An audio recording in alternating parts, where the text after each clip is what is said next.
நீங்க ஃப்ரெஷரா வந்து UK, Canada, US, Europe இது மாதிரி எந்த கண்ட்ரில வந்து ஃபுல் டைம் ஜாப் ட்ரை பண்ணிட்டு இருந்தாலும் இந்த வீடியோவை ஃபுல்லா பாருங்க. அப்ராட் பத்தின இமிகிரேஷன் அண்ட் விசா அப்டேட்ஸுக்கு என்ன மறக்காம ஃபாலோ பண்ணிக்கங்க. ஃப்ரெஷரா வந்து ஜாபுக்கு ட்ரை பண்ணும்போது வந்து முக்கியமா பார்க்குற ஒரு விஷயம் என்ன அப்படின்னா கல்ச்சுரல் ஃபிட். அந்த கல்ச்சுரல் ஃபிட்டுங்கிறது வேற ஒன்றும் இல்லை, பல கண்ட்ரீஸ்ல இருந்து யூகே ஆகட்டும் யூரோப் ஆகட்டும் வந்து ஒரு கம்பெனியில வேலை செய்வாங்க. அப்போ எல்லாத்துக்கூடயும் வந்து நம்மளால அனுசரிச்சு பிரச்சனை இல்லாம போக முடியுமாங்கிறது தான் வந்து கல்ச்சுரல் ஃபிட்.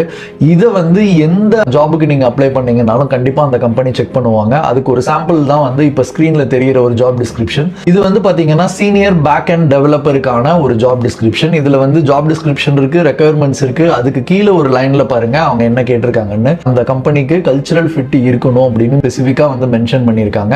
இந்த பாயிண்ட்டை நிறைய பேர் மிஸ் பண்ணிடுவாங்க. ஸோ இதனாலேயே வந்து இமிகிரண்ட்ஸுக்கு வந்து வேலை கிடைக்காது. அட் த சேம் டைம் ஃப்ரெஷர்ஸ்க்கும் வந்து நிறைய வேலை இதனாலேயே மிஸ் ஆகும். இதை எப்படி காம்பன்சேட் பண்ணலாம் அப்படின்னா ஆப்வியஸா வந்து நீங்க இன்டர்ன்ஷிப் வந்து நிறைய பண்ணிருக்கீங்க. ஜஸ்ட் ஒரு 15 days இல்ல 1 month or 2 month வந்து சின்ன சின்ன இன்டர்ன்ஷிப் பண்ணியிருந்தீங்க அப்படின்னா இதை நம்மளால ஈஸியா காம்பன்சேட் பண்ண முடியும்.